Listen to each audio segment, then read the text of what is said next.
this work. Hi, Scranton! It's so nice to be with you guys. As you heard, we have great ties to Pennsylvania, Scranton in particular.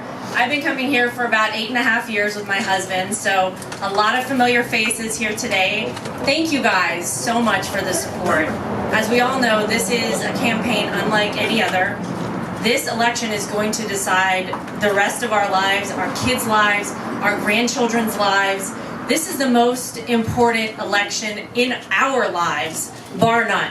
So it's so important that we have all of your support, and Pennsylvania, as you know, is probably the most important state in our country. Yeah. So this is a very big deal. We feel the love. Thank you for everything. Who is ready for November 8th, 2016?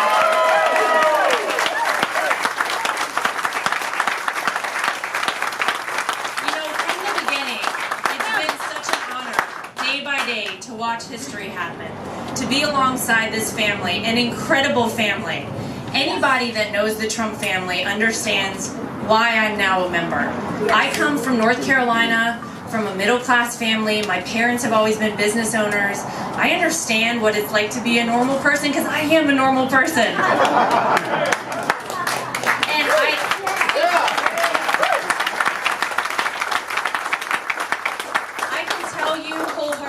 I would not be part of a family, and certainly would not be representing a family that I thought was anything less than incredible. And I can tell you that the Trump family is just that. They are incredible people. Eric, my husband, at 22 years old, started a foundation called the Eric Trump Foundation, which raises money for St. Jude Children's Hospital, kids with cancer. How many 22-year-olds do something like that? None.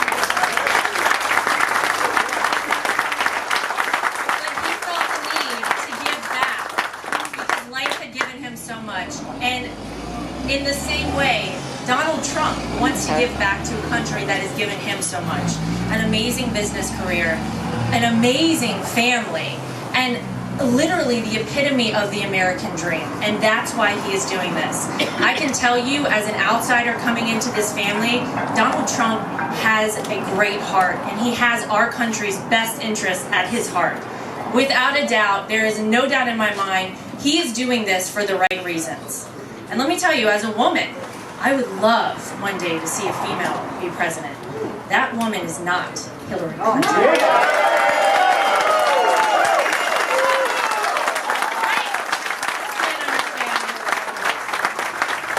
It's pretty clear that the only woman Hillary Clinton cares about is herself. And I can tell you that Donald Trump cares not only about women, about men, about African Americans, about Hispanics, about every segment of our society, and he wants us all to do better. He wants this country, again, to be the greatest country in the world, and that's what he's going to do.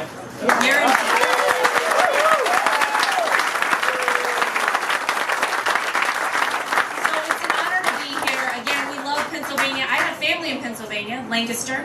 So I've been in Pennsylvania my whole life. It's truly an honor to be here and to feel all the love and the support. We can't do it without you. Please get out. Please encourage everyone to vote. It's so important. And of course, encourage them to vote for the only candidate this election, Donald J. Trump.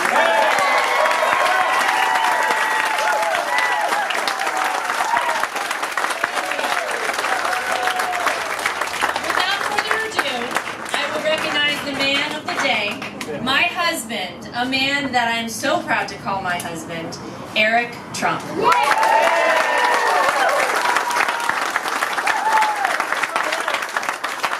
I get a good one or what? Isn't she the best? By the way, who saw her on Fox on Sunday night? She was so impressive, honestly. I called her right after. She goes, I'm going down to Virginia for the day. I go, what are you doing in Virginia? She's like, oh, I'm going to do some, great, she's forming a women's coalition, so many other things. She goes down there. I pop on the TV at night, and all of a sudden she pops up. I didn't even know about it. She did so amazing, and I love her so much. And we just got married about 2 years ago, and she's the best thing that's happened to me. So, thank you.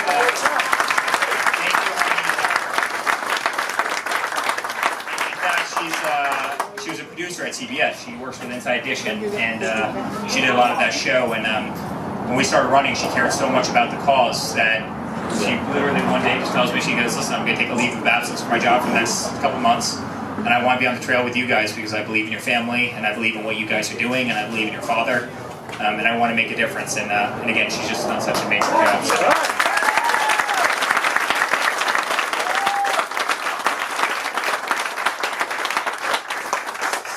So it's interesting. This is a really special place for me, and it's a special state for me. I went to school in the state for 5 years, and I know it incredibly well. Pennsylvania is a big part of who we are as a family. My brother went to school here for 10 years. He went to boarding school and college in the state. My father went to school in the state.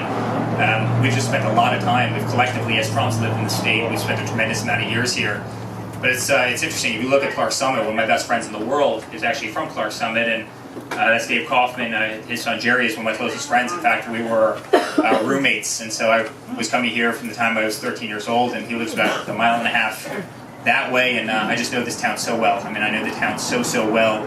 Every restaurant, every person, every this. I mean, we grew up riding ATVs like madmen around the place, and just had a great time. And it's a part, of the country that's just very, near my heart. Carbondale and Waverly, and I mean, just I can go on and on. But it's a place I care immensely about. And listen, we are very, very fortunate to have an amazing family and to have an amazing company, and we're building the best hotels all over the world, and golf courses, and residential buildings, and other things. We have an amazing company, and we love what we do. We love real estate, and this presidential election is so much bigger than what we're doing. I mean, this is really the sake of our country. This is the difference between competency and pure incompetency. And it's really sad to see how this country has been run. If any of us ran our lives the way these politicians run this country, we'd be bankrupt. We would be non-existent.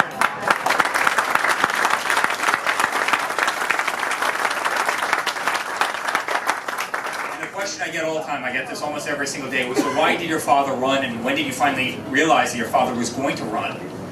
And I'll never forget the look in his eyes. And I said this actually during the RNC convention speech, where I could start seeing his eyes, his frustration. He'd open up the paper, he'd see the fact that we gave Iran $150 billion. This is a country that hates our guts, right? And we give them $150 billion. We sent $400 million in cash in the middle of the night on a private plane, and we drop it off in return for people. I mean, ransom. The one thing that the United States does not do is negotiate with terrorists, and that's effectively what we did. I mean, John Kerry came out and said that some of that $150 billion was going to be used in the war on terror against the United States. Here we are giving it to them, and then you see last week how those little dinghies that they had, ran up to our Navy ships, and they were harassing them, and they were bothering them. And, I mean, just the lack of respect that we have as a country is truly unbelievable. You look at the Middle East, you look at our foreign policy, and how much the Middle East has been totally destabilized by horrible policy. I mean, horrible policy. You look at Syria, you look at Libya, you look at Iraq. I mean, none of these places are better off, and yet we've spent trillions of dollars of your money, our money, as Americans. Instead of rebuilding our schools, instead of rebuilding our roads, we've spent trillions and trillions of dollars. We've lost thousands and thousands of our finest men and women who are our vets. All to create a greater problem. And you can't open up the paper on any given day without seeing another terrorist attack either on our nation or one of our allies. I mean, saw 2 weeks ago, there was a priest in his church in France. He gets beheaded by somebody in ISIS, right? I mean, you saw what happened in Nice. You saw what happened in Orlando. I mean, I could go on and on. San Bernardino. I mean, the list just goes on and on and on. It's horrible what's happening out there. We're not doing a single thing about it. We're approaching $20 trillion worth of debt. In the last 8 years, we've more than doubled our national deficit in this country. Our infrastructure is no longer what it used to be. I mean, you can't drive through the Lincoln Tunnel in New York without hitting 400 potholes and seeing lights falling out of the ceiling. You can go through LaGuardia all the time as I travel. You have acoustical tile ceilings that are falling down above the TSA screeners. I mean, this is not what you see when you go over to other countries around the world. We're one of the highest tax countries in the world. You look at Obamacare and how it's crumbling under its own weight right now, right? Everybody saw what happened with Aetna, right? I mean, they pulled out of Obamacare, and this thing is a disaster. You didn't get to keep your plan, you didn't get to keep your doctor, and you're paying 4 times as much for worse care. And not to mention, no one wants to become doctors anymore because there's just there's nothing in it for these physicians, and it is truly, truly sad. You look at our vets, right? These people are the greatest. They are absolutely our finest. They come back from overseas, and you have 22 suicides a day because we're not taking care of them, right? But yet we have a porous southern border, and we let in anybody who wants to walk over that border, and we take great care of them, and it's a very, very sad notion. And then last but not least, you look at the corruption in Washington, D.C. That's, I never thought anything could get worse than, what you might see in New York, what you might see, in private sector. I mean, the corruption in D.C. is horrible. It's horrible. Yeah.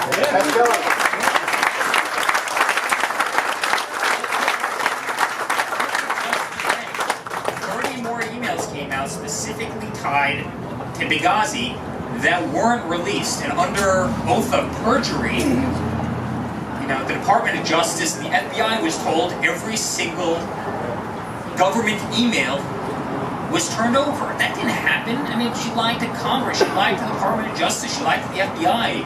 And what happens? Nothing happens. I mean, it's unbelievable. You see Loretta Lynch meeting Bill Clinton on a private plane. I mean, these are things that you only see in movies. It's unbelievable.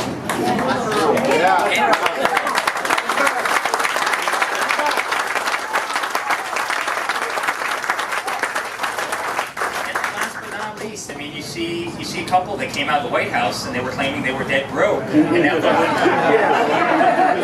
they're worth $250 million. And what's amazing is, listen, I get business is what we do every day. We sell a product, right? We sell apartments, hotel rooms, or whatever it is. What's being sold? Like what are they selling on the opposite side? What made you go from $0 to $250 million? Like what's taking place? And it's pay for play. It's just that simple. And it's so sad when you see a country like Saudi Arabia that pays the Clinton Foundation $35 million, or you see, the Clinton Foundation get $145 million right after the United States transfers 20% of the uranium stockpile of the United States to Russia. First of all, why are we giving Russia uranium, what they use to make nuclear weapons, right? I mean, that's the first question. Second of all, how could a foundation get paid $145 million after that happens by the people who orchestrated that deal? And you see the dishonesty, and you see what the politicians are doing, and that's the reason my father's in this. Again, as Laura said so beautifully, and as I started, we have an amazing family, we have an amazing company. He doesn't need to be doing this. He doesn't need to be funding the vast majority of his campaign. He's doing it because he loves this country. This country has given our family everything. And it's the least we could do to fix the problems that these politicians create.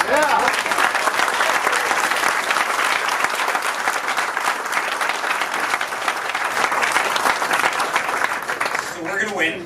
We're going to win.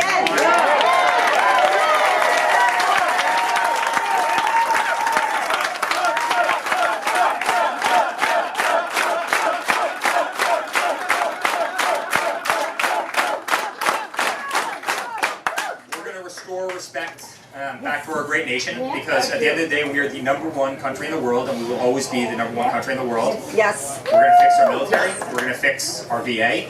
We're going to fix an educational system that, listen, our kids are the most precious part of our society. Bar none. That's why we do what we do for St. Jude. They are the most important. We've got to fix an educational system that's not giving our kids opportunities anymore. We're going to fix the fact that more companies in the United States are closing than opening, right? This is basic economics. If you have more that are closing than opening, that's a real problem. We're going to take back our manufacturing, something my father is so passionate about. Since Bill Clinton signed NAFTA, we've lost 1/3 of all manufacturing jobs in this nation. I mean, think about that. 1/3 of our manufacturing has gone overseas. We've been decimated. I mean, think about the number of jobs and the number of families and the social structure and everything else that is affected because of that. I mean, it is so sad. We're going to bring those jobs back to this country. We're going to bring back the oil and gas to this country. That's so important to, quite frankly, this part of the country. We're going to bring back the coal jobs because it's just so critical to our economy. We're going to put people back to work. We're going to protect the Second Amendment, which is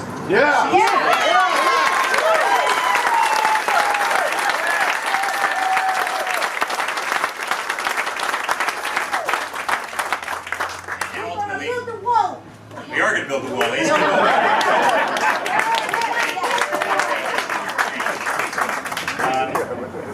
simply enough, we're going to make America great again. We're going to take care of the problems of this country, and we're going to do it, and he is going to do it. And if the family needs to step in, we will be there in a heartbeat. This country is the greatest country in the world. It has given us everything, and we're going to fix the mess. So guys, I really appreciate you having me here today, and I am not a stranger to this area. We love you all. Get out there on November 8th. I mean, Pennsylvania is the most important state. It really is the most important state. Please get out there.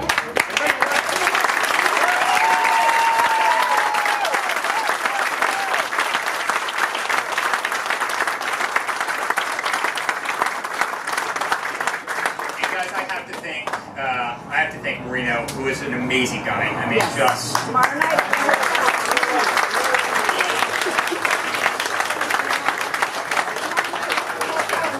And he's been there since day one. And Lou, Barletta, I mean, he's just...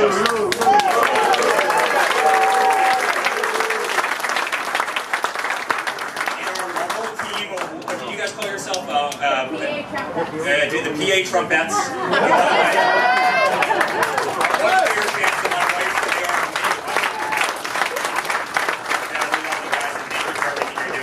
To all our volunteers, to the people who make this happen. I mean, the door knocks, the phone calls, the love, the support, the volunteer hours, it makes a difference. I mean, it absolutely makes a difference. So thank you to all of them. And a great man right here, Dave Weber, who's a good friend of mine. Thank